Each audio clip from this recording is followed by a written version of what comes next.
June 4వ తారీఖున పీడ విరగడై ఏడాది పూర్తవుతున్న సందర్భంగా,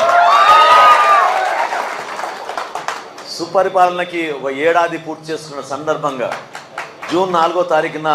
ముందుగా మనం ఒక మంచి పండుగ వాతావరణంలో చేసుకోవాల్సింది ఏంటంటే, వీర మహిళలందరికీ కూడా మనం రంగోలీ కాంపిటీషన్ లాగా ఏర్పాటు చేసి రంగవల్లులు చేయాలని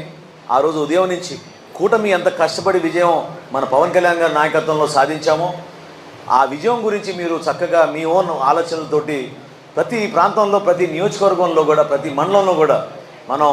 ఒక రంగోలీ కాంపిటీషన్ లాగా చేసి ఆ ఫోటోలు మీరు అప్లోడ్ చేసి సోషల్ మీడియా ద్వారా ప్రపంచానికి తెలిసే విధంగా జనసేన పార్టీ నుంచి ఉదయం చేద్దాం.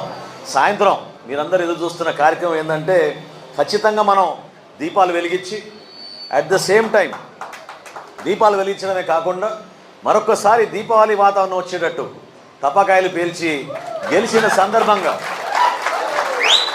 పవన్ కళ్యాణ్ గారు చేసిన కృషి, జనసేన పార్టీలో ఉన్న జన సైనికులు, వీర మహిళలు ఎంత పడి ఎంత కష్టపడి పార్టీ విజయం కోసం, కూటమి విజయం కోసం మీరు నిలబడ్డారో, జగన్మోహన్ రెడ్డి లాంటి పాలకుడిని మనం ఇంటికి పంపించాలనే నిర్ణయంతో కంకణం కట్టుకుని మీరు కష్టపడి పనిచేశారో, ఆ విజయం సాధించిన సందర్భంగా మనందరం కూడా సాయంత్రం పూట రాష్ట్ర వ్యాప్తంగా దీపావళి పండుగ వచ్చేటట్టు టపాకాయలు పెట్టుకుని ఆ రోజున మనం కార్యక్రమాన్ని చేయాలి.